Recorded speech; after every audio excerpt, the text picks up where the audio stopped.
I was looking at my computer thinking of video ideas for my channel, and then I came to the realization that I ran out of them. I then decided to take a Twitter poll, and now we're here. The last guest review. Here's how this will work. There are 4 parts of the last guest and we will rate each of them on a scale of 1 to 10.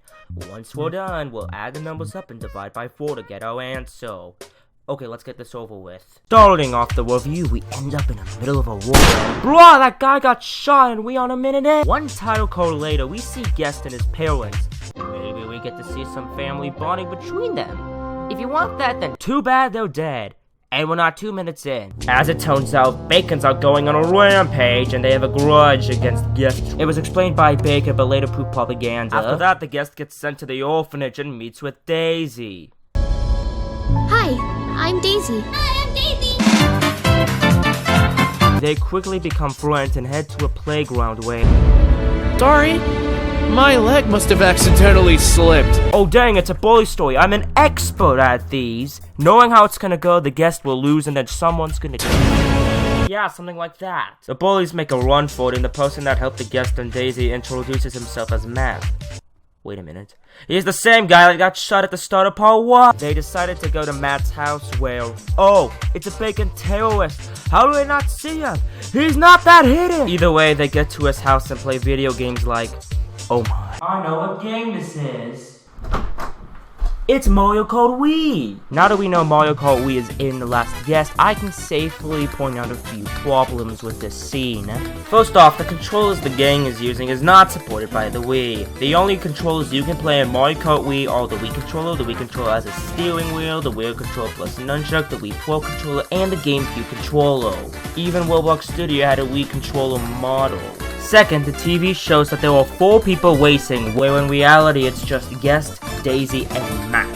How do I know this? Well, if you do a 3-player race, the bottom right screen will spectate a racer every few seconds. Here we don't see that, but instead, another racer. Finally, the screen at the end didn't fit the TV. And we're not done yet, because seconds later, they start playing Brawl. The screen cropping is fixed, but the controller and multiplayer issue is still here too. How do I know there's an issue with the multiplayer here? Well, you see the HUDs at the bottom of the screen right now? We'll be focusing on the far right. That's player 4. If the HUD is green, it's a player.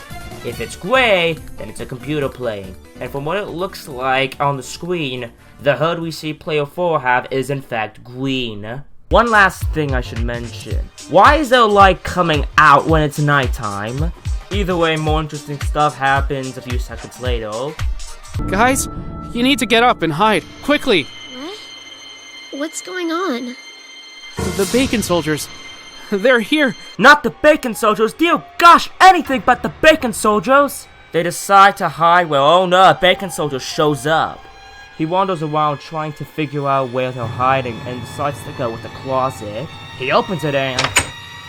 Looks like I was wrong. The FBI shows up and it reveals that the trio was in the other closet. Had the Bacon soldier looked to his right and the last Guest would end up 3 parts quicker. 10 years later, Guest and Daisy gets married, they have a baby, and everything is going right. Oh wait, the Bacon army is still a threat. So Guest and Matt go train in the military. All's going well and blah, the bullies are back for a sequel. I'm an expert at these things. This time, Guest is going to obliterate the living crap out of the bullies. One training montage later, they are ready to go fight the Bacon soldiers.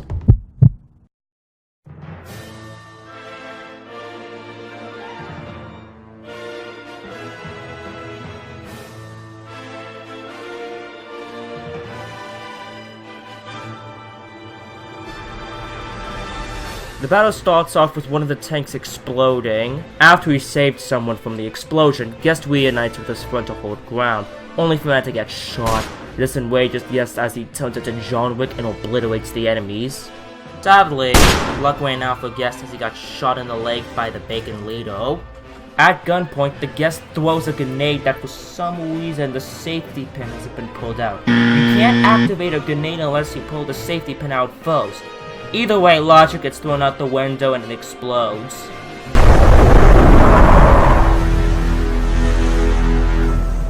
And how the heck did that grenade cause a big explosion? Oh my gosh! Meanwhile, Daisy gets news that her husband is dead. And so the last guest gets a statue in honor of his determination to take down the Bacon Army. If the other 3 parts never existed, this would be, hands down, one of the most emotional endings I have ever seen. Also, Matt's alive. Wait a minute, he has a cast on his leg. Where did he get shot again? Oh my gosh! He didn't get shot in the leg! Before we went John Wick on the Bacon Hills, the last guest wrote a message and put it in Matt's pocket for safekeeping. The letter was kind of emotional. I'll let you listen to it. To my beautiful, brave daughter, if you are reading this, things have not gone to plan. My greatest regret is never seeing you grow up into a beautiful young woman. Look after your mom for me when it is your time to leave Roblox many years from now. I'll be waiting for you ahead. Life will be challenging at times, and you might feel like giving up. Remember just one thing. Be strong. Always be strong. We are now finished with part 1. Before I rate it, let me give you my final thoughts. If this was the only part that existed, it would be excellent by its own. The ending was amazing. Some of the emotional clips was just so good, with one exception. It had its flaws that trigger me, but I can live with it. My final score for part 1 is a 7 out of 10.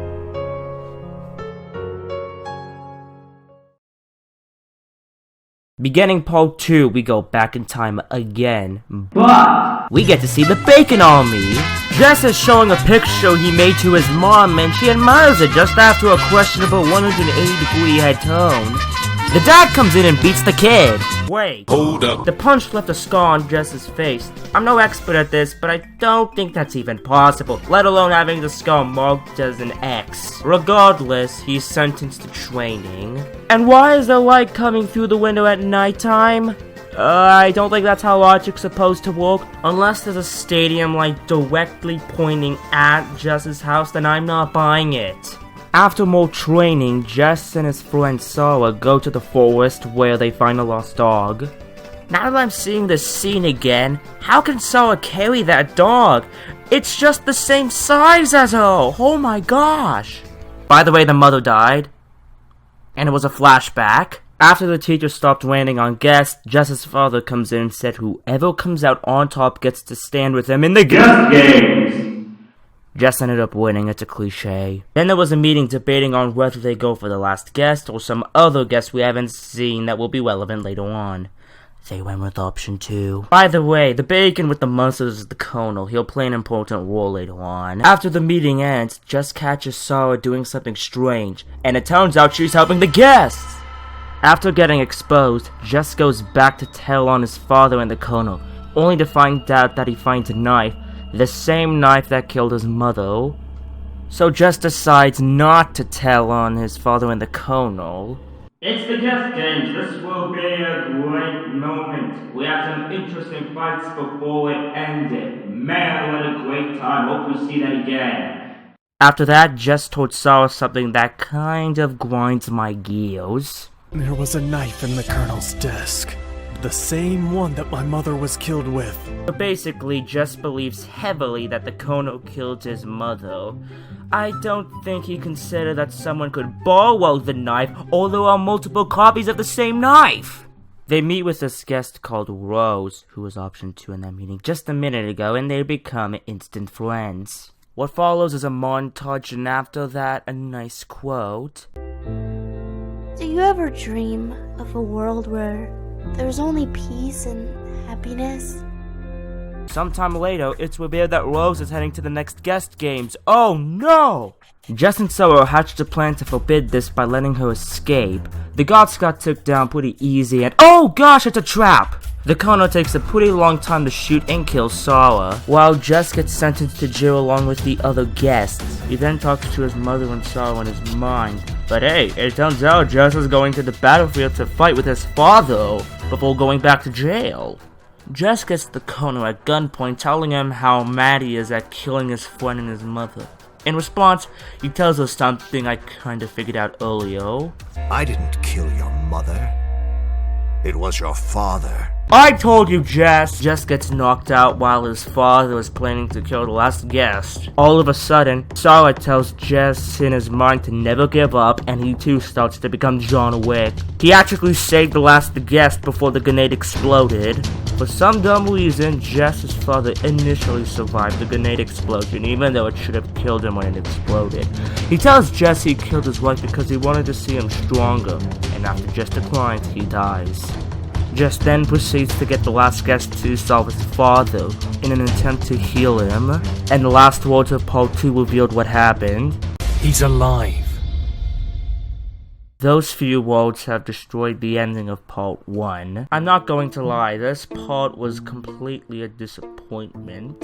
It had a few redeemable qualities, but it wasn't enough. 4 out of 10.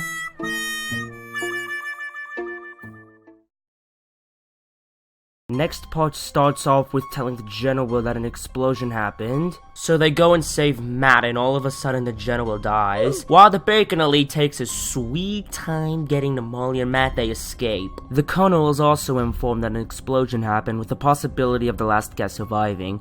He then proceeds to kill the messenger. The last guest wakes up just at the moment Jess and the doctor approach the building. Why didn't one of them watch him when he was unconscious? Why? He then proceeds to have the doctor hostage and Jess convinces him in a matter of seconds. And then Colonel also comes in the building. He and the doctor proceeds to get into a heated argument that ends when the Colonel leaves.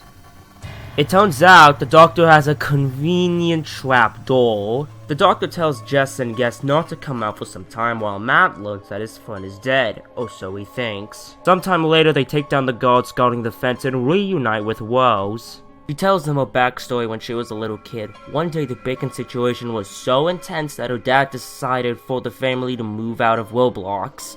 Big mistake because they find Rose and her parents and end up killing the dad. She also tells them to take down the guards in the tunnel that's connected to the concentration camp to the arena for a proper escape. They successfully do so and the colonel just so happens to be waiting there. And it turns out Rose tricked them. This is an okay plot twist, certainly better than the other one. The colonel alerts one of his elite soldiers to kill Guest's parents if required, and we're back to where Part 1 ended. Overall, this part is better compared to Part 2. Yes, it has flaws, but like Part 1, I can live with it. 6 out of 10, moving on.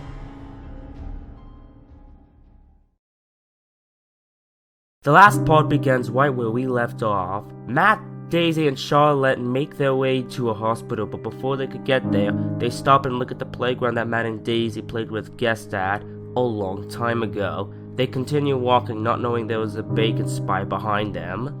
While Matt heads for his appointment, Daisy and Charlie wait for him when an unsuspecting elite emerges. But then Matt comes out of nowhere and attacks the Bacon Elite. Molly shows herself with a gun, and before she can do anything, he escapes. Meanwhile, back at the arena, Jess and the last guest will have to go into a 1v1 battle to the death whether they like it or not. Rose's plan was to snitch on Jess to keep her mother alive and well. That's how Sarah died earlier. Rose had no choice. The doctor comes out of nowhere, gets the guards unconscious, and gets the trio evacuated from the arena. They come up with a plan to save the prisoners at the concentration camp to fight against the colonel. They take down the guards while the doctor brought Bacon soldiers who are against the colonel. It's time for war! The last guest meets up with Matt once again with his soldiers and the battle begins! The war is pretty chaotic with lots of shooting and punching going around, with the last guest fighting the colonel. He gets knocked to the ground and just as the colonel is about to shoot him, Rose blocks the bullet, saving the last guest. This infuriates Jess as he kills the Bacon Elite. The colonel tries to shoot the last guest again, but there's no ammo. He retreats to the top of a mountain to reload with Jess following pursuit. Jess destroys the colonel and in response, he grabs his gun ready to fire, but the last guest pushes him and his gun goes off a cliff. Jess shoots at Colonel and he falls off the cliff, ending the wall. Rose ends up surviving despite being shot in the chest. The last guest returns to his family and everything is back to normal. I'll admit, I feel neutral to this part. On one hand, this part raises questions about logic. On the other hand, there was some stuff that's kind of emotional. Not as emotional as Part 1's ending, but still emotional. 5 out of 10. And after doing the math, the final score of the last guest review is a 5.5 out of 10. I don't find this series as emotional as it was when it was released, but some of the stuff holds some emotional value. It may not be as much, but it's there. And with that, we're done. Thank you for watching.